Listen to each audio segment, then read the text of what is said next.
comme vigilant. Toi, on a besoin de Fati. Donc, comme c'est roi, donc on a la présidence. Parce que nous avons dit que nous avons profité pour la présidence. Donc, on a la présidence de Mboko. Fati a comme un roi.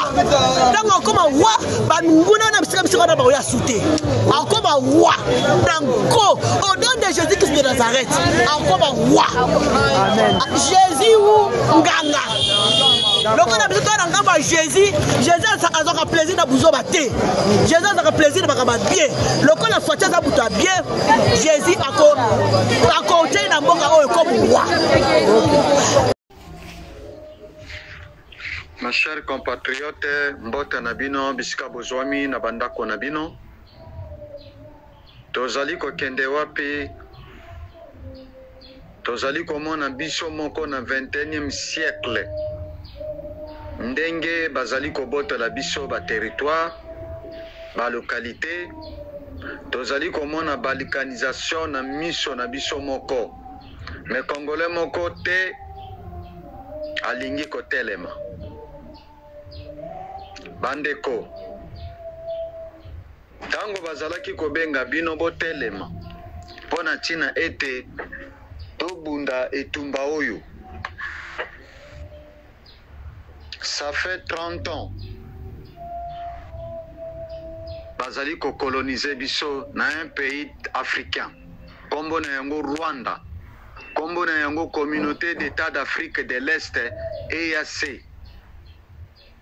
Vous allez trouver yango normal? Tango papa na biso Honoré Ngbanda alobaki ete bakotisaka loboko na poshi ya zoba mbala mibale te. Aye lisusu kobenga biso bayimboka alobi bokeba Félix Tshisekedi Tshilombo, Tonton Skol,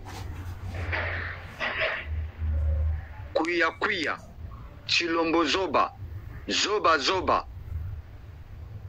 Azali kosala ba réunion na Ibiza, na Monaco, na Israël. Azali kokende kokutana na batuti na banilotique, oyo ya mpiri ima. Bozalaki bien informé. Honoré Ngbanda oyo lelo bokomi koya koluka ye. Oyo lelo abimi prophète. Oyo abimi lelo messie. Bozalaki ya kolala pongi. Nini Honoré Ngbanda asakola te. Nini Honoré Ngbanda alobela biso bayimboka te. Boyaki na mafinga. Honoré Ngbanda banani batrahir ezali entourage oyo azalaki na bango ya ba immigré égyptien oyo ya bakassayen oyo bazalaki na ye na Apareko. Bango nde bato bakendaki kotrahir ye, bapesaki na plan géographique environnemental bisika ya azalaki na ndako na yo babengaka maison secondaire na sud atlantique na mboka ya Maroc. Oyo bayebi sud atlantique na Maroc bayebi makambo nazali koloba. Babomaka ye alataka chemise ya manche longue ya couleur ya bleu ciel carré na biki na maboko na biro na ye azomela café. Azako préparé livre na ye ya suka. Abetaki ye 3 balles. Na complicité ya Félix Tshisekedi Tshilombo Kasongo kuya Tonton Skol. Bandeko sika oyo tokomi wapi? Babotoli biso 150 localités. Na province ya Sud Kivu, oyo capitale nango ezali Bukavu, babotoli biso 8 territoires. Na province ya Nord Kivu, capitale nango Goma, babotoli biso 7 territoires. Nasila koloba na bino ke ngai papa Mosakoli le guerrier mboka musika sentinelle ya mboka mokengeli ya République démocratique du Congo. Oyo na sakolaka nini oyo nga papa Mosakoli na sakola te depuis na kota na résistance oyo ya kobunda etumba oyo pona to mi libérer na kati ya colonisation, injustice sociale, injustice écologique, injustice environnementale, injustice sociale.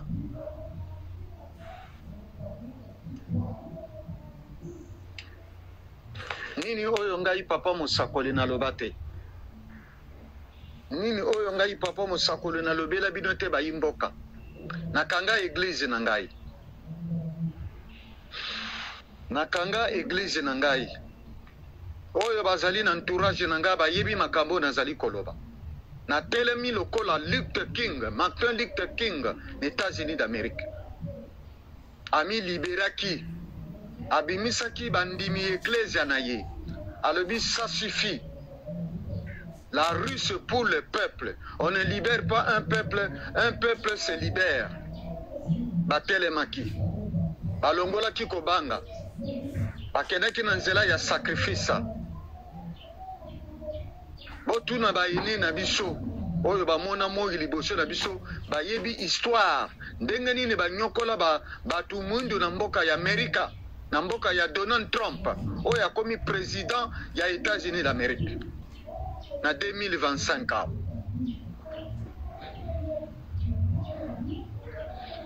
Bandeko, occupation boyebi danger ya occupation te. Boyebi danger, boyebi gravité ya colonisation te. Boyebi danger ya néocolonialisme te.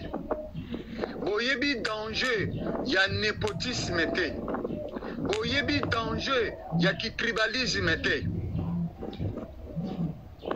Tango na benga kibino na lubi ba imboka ba congolais, les bantous, les autochtones botelema. To komi na dernier virage. To appliquer consigne ya révolution, ya sacrifice. Bo préféra ki na bino kobina ndombolo. Bo préféra ki na bino koloba langue. Bozali kolela lela na kati ya église butute moi kosala ba jeûne de prière. Bolingi Yahweh Nzambe éternel des armées, le créateur du ciel et la terre. Oya tindaki mwana na ye Yesu Kristo. Oya ndimaki kokufela nga na yo. Oya ndimaki sacrifice pona nga na yo tozwa élévation, tozwa délivrance, tomona moi éclairage.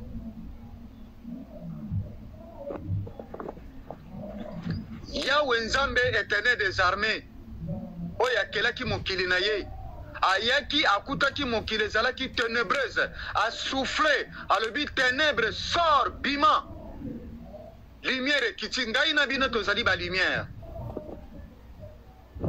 Éternel des armées. Nana kokani na yo. Nana koki kozala lokola yo. Nana leki yo na molai. Nana leki yo na kosala mokili yo mobimba. Bazamba bibale bisobe opesi biso nyonso na sena mabelo yo avato bima na mabuma ba mama na biso o preparaki biso paradis na yo oyo kotina biso na sena mabele. Ba congolais ba imboka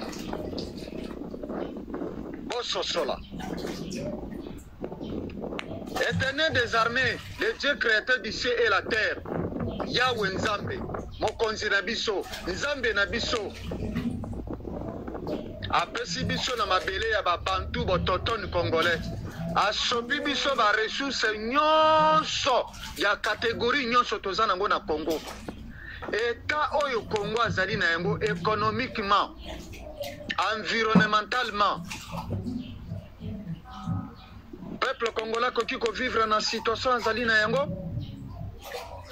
République démocratique du Congo est un pays de richesse. Oh, elle est comme un pays de pauvres. Pays de misère. Tozali batakole la lelate. Tozali batu ya élever grandeur ya nzambe pamba te oyo nzambe apambola biso oyebi bapays boni oyo bazali koluka barecherche baresource naturelle oyo nzambe abwaka yango na mabele na biso meme graine ya lisangu ya maïs obwaki yango bisika mabanga ezali ekobima.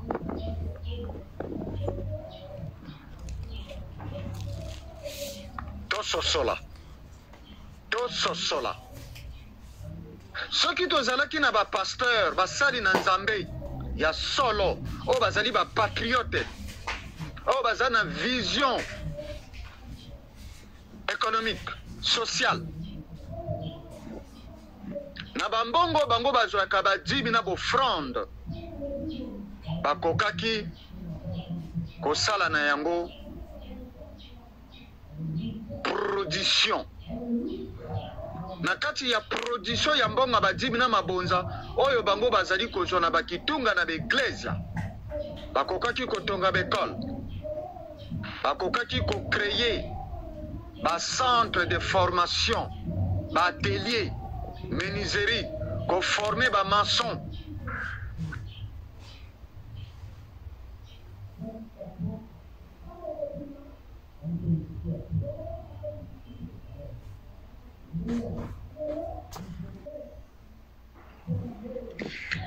bandeko nazongeli bino lisusu mpo na kolobela bino mpo na kobenda bino matoyi esengeli na biso totelema pamba te bamesanaka na pasi te bakonyokola biso ti wapi tozali kokende wapi boyebisa ngai Église catholique bamumpe bacolonisateur bayaki na église na bango bayaki na bonzambe na bango ezala protestant bayaki na nzambe na bango batonga ba école batonga ba université batonga ba hôpitaux ezala église catholique batonga ba iglesia batonga ba école batonga ba hôpitaux bafongola pe banzela bapreve ezali boyebisa ngai parmi ba église évangéliste botuna pasteur Mukuna botuna pasteur Walesa botuna pasteur Moïse Mbiye botuna bapasteur wana nyonso no baza na mikili ya mpoto nayo bazali na Congo mobimba wana école nini bango batonga hôpitaux nini bango bango batonga ba centre de formation batonga atelier ya menuiserie atelier ya maçonnerie. Quand je dis maçonnerie, pour na ba maçon batonga kandaku, il y a bâtiment, construction, si vous voulez les mots. Atelier, il y a électricité. Atelier, il y a coupe et couture. Pour na ba maman na biso na bana mibali, formation, apprentissage pédagogique. Basala yango te. Botuna ngai. To solo la bien. Ngai na bino, to solo la bien. Est-ce que ba pasteur na biso baza na mur ya Congo? Bazali na mur ya peuple. Mbongo bazali ko yiba ya mabonza. Nzambe akotuna bango un jour. Nzambe akotuna bango un jour ebele ya bambongo bango bazwa. Banda Zaïre. Ti toyoko bayoko boto la biso mabele bayoko kotisa biso République démocratique du Congo bana babimisa biso na Zaïre. Tozali kokende wapi? Tozali le sel na monde entier totikalisima. Ni carte d'identité, ni permis de conduire. Monnaie ezali faible. Pays ya ba détournement. Mboka ya bangwalima bazali ko sasa mboka ko sasa batie bango na pouvoir sans pouvoir na baccord secret accord ya lemera oyo baboma Laurent Désiré Kabila tekaki mboka atali nsima zongi moto alobi tiens peuple congolais nazali kobenga bino prenez-vous en charge flèche mbeli moto libanga likonga soki botelemi te bokotika l'esclave ya batuti oyo ya banyangalakata oyo ya batuti bomonaki papa Wendo Colson abimiselaki bino nzembo ya banyangalakata oyo ya batuti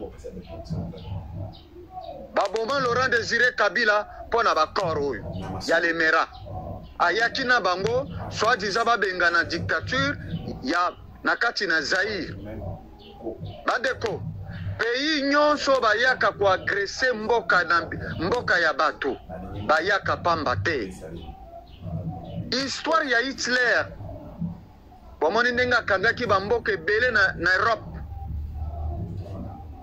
France Napoléon Ier abotola bamboka mingi na kati na Espagne oyo bavandi na France bayebi makambo nazali koloba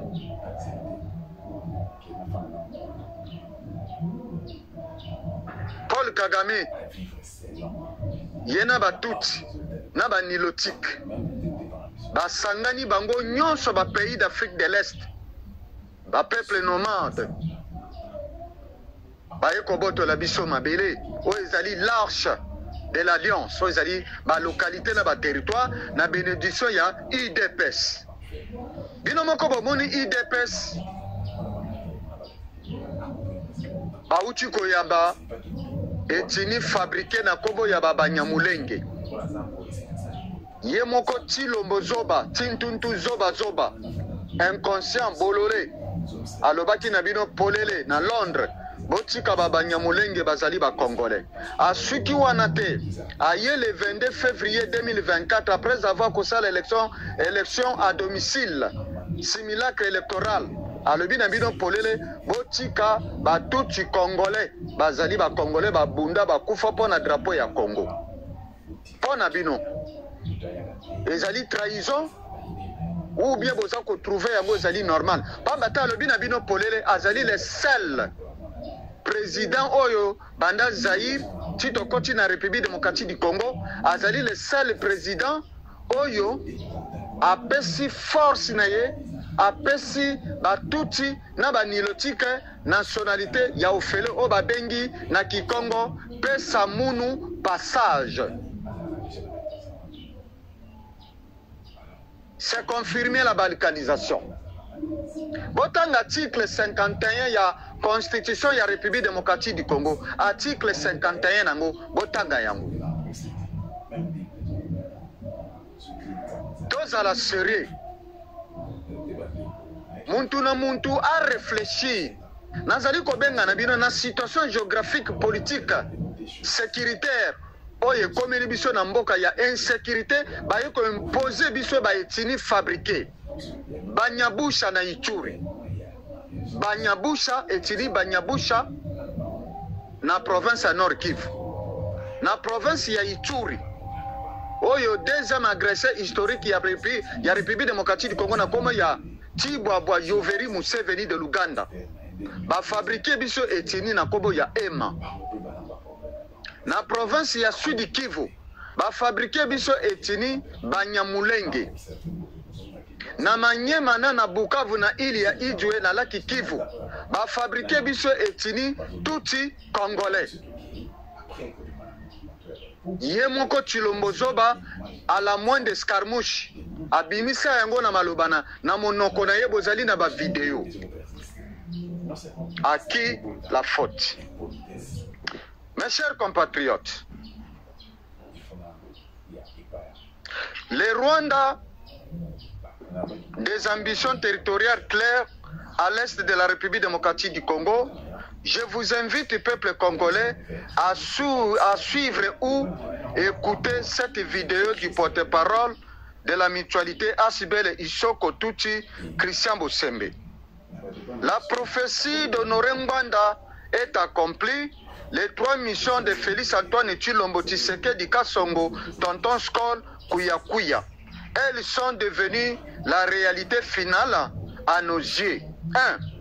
Blanchir l'occupant. 2. Endormir le peuple autochtone congolais. Je ferai du Congo Allemagne de l'Afrique. 3.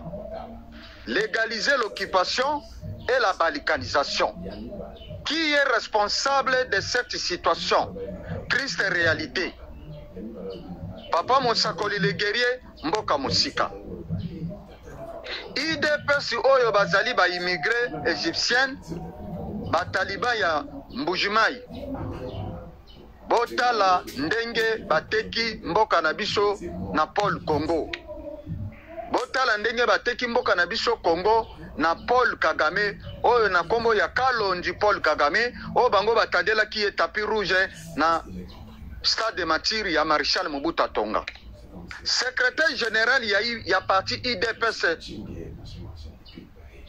oyo ya ba immigré égyptien ya IDPS autaki koyamba ba etini fabriqué na République démocratique du Congo na kombo ya baba Nyamulenge na siège ya les peuples d'abord ya IDPS ya Limete na commune ya Limete apesi bango ba carte d'adhérent ya IDPS sika oyo bino moko bolanda video ya porte-parole ya mutualité Asibeli Soko Tuti na kombo ya Christian Bosembe na soi-disant un historien oyo immigré égyptien ya Taliban na kombo ya Mutombo basalaki émission yena porte-parole ya mutualité Asibeli Soko na kombo ya Christian Bosembe oyo batiela bino ye lelo président ya CESAC. Mes chers compatriotes, le deuxième pays agresseur de la République démocratique du Congo s'appelle l'Ouganda. De Yoweri Museveni de l'Ouganda vient de sortir de sa cachette secrète et silencieuse. C'est l'autre pays agresseur de la République démocratique du Congo. L'Ouganda agit et contrôle la province de l'Ituri. 1. Butembo, Beni, Bunya, Kasindi. Tous les territoires sont assiégés. Tout a commencé par l'occupation de Bunagana il y a maintenant 3 ans. Bunagana se trouve dans la province du Nord Kivu. Bunagana est une cité du territoire de Rutshuru, de la province du Nord Kivu. L'occupation de Bunya et Mayangi, qui a démarré dans la nuit du 5 mars 2025, correspond à un déploiement massif de l'agresseur occupant Yoweri Museveni de l'Ouganda. De quel genre d'opération conjointe s'agit-il? C'est louche. Pourquoi la République démocratique du Congo ne comprend pas que c'est un piège de l'agresseur Yoweri Museveni de l'Ouganda? Est-ce un maquillage de la vérité? Ne sait pas les résultats des accords cachés de Félix Antoine Tshilombo, Tshisekedi Kasongo, Tonton Skol, Kuya, traître de la nation. Avec les agresseurs occupants, désormais, pour atterrir à Mayangi, il faut une autorisation de l'armée ougandaise qui a investi l'aérodrome pays Isha Enda. Une nouvelle rébellion combat les FARDC fantômes à Nyamamba et Jo près de Chomia, dans la province de l'Ituri. L'Ouganda derrière. Tolobate, Papa Monsakoli le guerrier, Monsakoli Molobeli Amboka. Bandeko, Bozali Kidiba, tokomi na situation oyo lelo, ndenge bakataki Soudan, province ya Nord Kivu, capitale nango Goma. Ba nommé un touti gouverneur. Ba bimisi police na bango, na armée na bango, na mbongo na bango, na drapeau na bango. Province ya Sud Kivu, capitale nango Bukavu. babimisi banome gouverneur na bango azali tuti auti na parti politique INC ya Vitali Kamere, babimisi polisi na bango, babimisi pe monnaie na bango. Na benga kibino botelema bomona kiango lokola blague. To komi na situation ya Soudan, ndenge bakataki Soudan na démembrement. Article 4 ya constitution ya République démocratique du Congo oyo EAC azwi yango annexe yango atiango na charte na bango oyo ya EAC. Botanga article 4 ya constitution. Félix Tshisekedi yena union sacrée baye kolari sabino pongi na article 217. Pesa munu passage. Ezalaki ngai wabino papa mosakoli molobeli ya mboka. Bolinga te bokotelema. C'est fini, c'est fini. Pays est déjà parti. Botikala na bobujoba na bino, baza ko benga bino botelema, bodi ko telema te, boza ko tikala ba fanatique ba politicien. Mutu na mutu wazo ba responsabilité na ye. Vraiment c'est la honte, c'est la honte. Quelles sont les terres qui étaient congolaises, qui sont devenues rwandaises, et les terres qui étaient rwandaises, qui sont devenues congolaises? Bon, je ne peux pas vous dire avec précision. Les terres qui étaient congolaises au moment de la création de la carte, je ne peux pas vous dire avec précision. Il suffit simplement de prendre une latte et de tracer. Vous regardez la carte, vous tracez une latte, une perpendiculaire à l'équateur, vous allez voir quelle partie se retrouve au Congo. Mais au moment en 1910, lorsque la Belgique signe les accords, il y a des villes qui sont des villes appartenant pas au Rwanda en tant que pays, mais appartenant au royaume Rwanda, parce qu'il faut toujours différencier. On a cette tendance-là à confondre le royaume du Rwanda et le pays Rwanda. C'est deux choses différentes. C'est comme si on confondait le royaume du Congo et le pays Congo. C'est deux choses différentes. Parce que les royaumes ne sont pas toujours délimités comme les pays, quoi. Exactement. On n'a pas la même délimitation. Exactement. Donc, dans la délimitation qu'on va tracer, il y a une partie du royaume Rwanda qui va se retrouver de ce côté du territoire. Donc, il va se retrouver du côté de la RDC. Il s'agit notamment de Rutshuru, par exemple, du Massissi, une partie du Massissi, Idu, par exemple. Tout ça, c'était des territoires qui étaient sous le règne ou sous le contrôle allemand. Sous le contrôle du roi Kigeri IV, donc sous le contrôle du Mwami Kigeri IV, qui était le roi du royaume Rwanda, qui était avant congolaises au moment de la délimitation des frontières en 1885, qui sont devenues allemandes, après qui sont redevenues congolaises. Donc des villes comme Rutshuru, des territoires plutôt comme Rutshuru, appartenaient au royaume Rwanda, mais se sont retrouvés dans la partie congolaise. Alors, il faut finalement qu'on explique très bien, déjà, que le royaume, ce n'est pas le... Non, c'est pas le pays. Oui, le pays. Le royaume est une identité physiologique, spirituelle, quelque chose comme ça, et qui peut traverser des peuples, on va dire, disons, le peuple peut